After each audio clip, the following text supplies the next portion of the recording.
Welcome back, and here today we are going to be building the pinball cabinet itself. So here's all the parts. We're going to go through all the different pieces, we're going to build bit by bit, and then we're going to put the box together. Now we're going to go to this guide and we're going to go and check out all the parts that we'll be needing to use and be spending on. We go to the content, and at the menu we have cabinet body.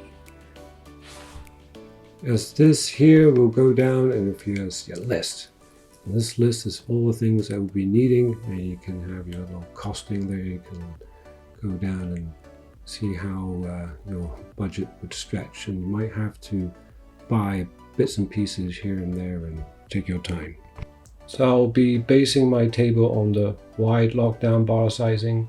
So it will show by using this diagram here, we can get the sizing and go and get our plywood. And so let's go to B&Q. Whoa, using the magic of Google. Here we go to B&Q website and we find that they have a timber cutting service.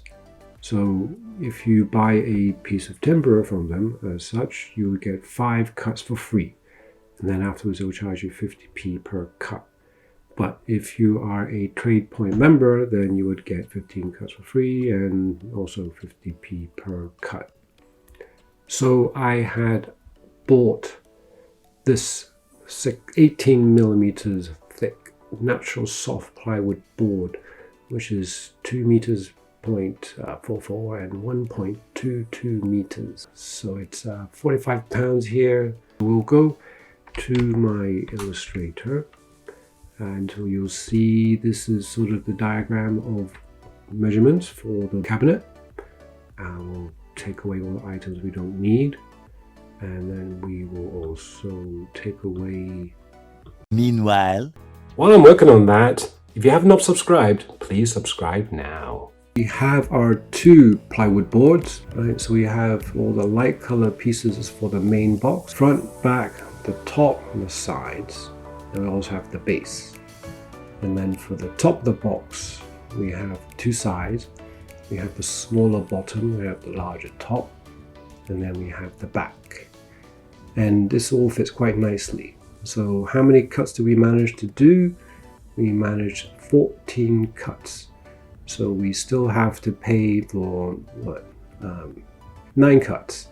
9 times 50p, that's £4.50. So we still need to pay a little bit for that. I'm going to let you download this guide, but don't forget it's just a rough guide as well. So all the little finer details like how it sort of joins, and one part will be shorter slightly, one will be longer depending on how you put that adjacent joint. Yeah, so just do your measurements properly, make sure the internal cavity is exactly the size that you are actually planning, which will be based on your actual baseboard. So make sure the baseboard is correct and all the sides can be able to wrap around nice and clean. Yeah. So now for the next part of this video, we're going to be taking the fronts and the backs and then cutting appropriate holes and can put all the buttons and things like that. So, and then once we've got all that ready, we could then make the box. Right, now I received the door. It would fit on here nicely. I'm cutting the hole for the front cabinet where the coin door is. So you can drill some nice fat holes in there because I'm not going to have it as a swing door. Don't need this piece. Okay, got the door. Seems to fit. I'll fix that. Make it a bit more flush. Here you'll see the 2-step of drilling hole, where you'll see the first hole is 28 and then the second hole is 36. I can't show you where 36 is right now. I don't know where I put it. You do the drill. So of course you use the first 36, the bigger drill bit. You want to drill that first half and then you drill the second half with the smaller bit. So you'll see the 2 steps. With the 2-step, you can make the button flush. More hole drilling time! So I'm drilling holes for this plunger and for this launch ball button thing. So here is the T funny looking shape for the plunger. So I use a 22 for the big hole and a 13 for all the other 3 little things. And then for the regular button is 28 and drill the hole. So this shape is pretty much like my shape, where I have one big hole and I have another 2 or 3 that just connect down to here. And I have the ones to the left and the right. So once you have that shape, you can actually then place your plunger inside it. The launch. Oh yeah, the launch also has these 2 little things I need to add just to hold a position. Okay, and then the plunger. Some soap. Look at that. This is the back of the cabinet. This will be the door that opens up, and I have the hinge, which I need to cut the size. So once I've actually drilled only just the top and the bottom, so I'm going to now screw this on once it's to the length, and I cut the size, and that should make a perfect hinged door. Drilling little holes really helps putting the screws in much faster and easier. Okay, so I've cut all the sides now, and now I should be able to just open it for the first time for the new way of making a lid. Perfect. Oh my goodness, look at that. Look at that. That's great. Very pleased. Now here's a scary part. I need to do the sideboard. I've only got this jigsaw. I need to make this beautiful straight line. Did that first cut there. It's fine. Make sure that there's nothing underneath there that can get cut. That's good. Oh, let's go for it. Let's see, can I make a nice straight line? And there we have that cut. Oh, I don't know, man. That's got a bit of an angle. Hope that's not much of an issue. Just have to do. So now I think about it, I think I've got everything drilled as holes wise that I need. Yeah, maybe I should put the box together and see how that all goes. Exciting, exciting. And like that, today is completed. Box, some screws and glue. That's where the monitor will go. And put in a little backing so the door won't open this inside. And the latch, bit of a faff. Should have made it inset. Why am I showing the bottom of my cabinet? Because my bottom of my cabinet, the base is actually being screwed in to the side, or glued, or screwed in. And so is this side. Put it back a little bit. See? Here in the bottom of the cabinet, we have the single fan that is drawing the air into the cabinet, and then the back of the cabinet will be sucking all the hot air out.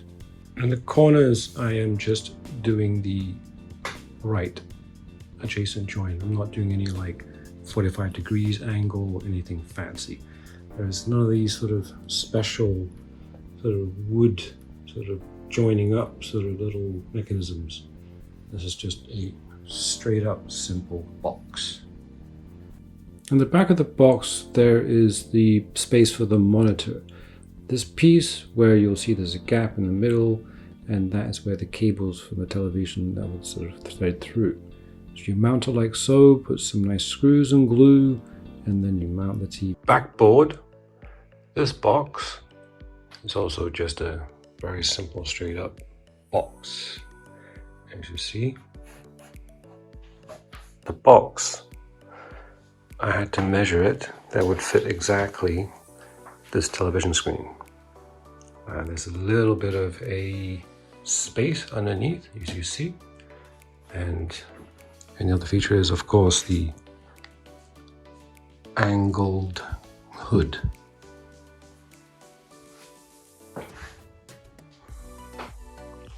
So we have the bracket, just nicely screwed in, and then we have this little piece.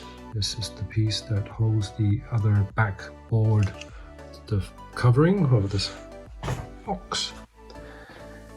And then down here we have the nut which I use this to hold, and then I have my Phillips screwdriver with the screw on the other end. That way around, which will be a lot easier to tighten this every so often, because these screws and washers, these guys hold the box. So the box is screwed onto this particular top of this box, which is also secured onto here extremely well. On this little bracket, this piece here holds nicely firm of this TV, which doesn't let it sort of slip back, because at the moment it is hanging off this metal bracket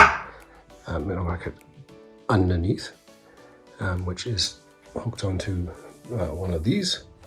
So if I want to take this TV out, I just have to lift this whole unit off this hook. Preferably I take this bat off first, so then this TV can be able to swing in to this cabinet, and then able to have enough space for it to swing back, but get enough gap up here to be able to lift out. That's how that is mounted. In a way, it doesn't seem like it's necessary, but you can cover this up with a board.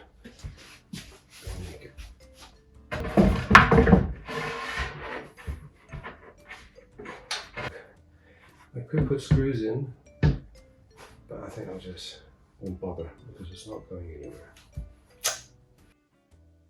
The back of the box, when it's completed, I had added 2 holes for the fan, and then also the key. And then we have, as you see, I just did the adjacent join. I have quite a few screws in the bottom area, and the buttons, and then the side rail, which would be the next video, so stay tuned. And I've added all these components and the buttons. You'll see the legs, which will be the video after the side rail video. And I'll also need to decorate this machine. We're nearly getting there. We just need to get that side rail on, and then fitting the legs, and then we can get the playing field, and then yes, there's still many things to do, so you have to make sure you subscribe and ring that notification button. And like always, thanks for watching.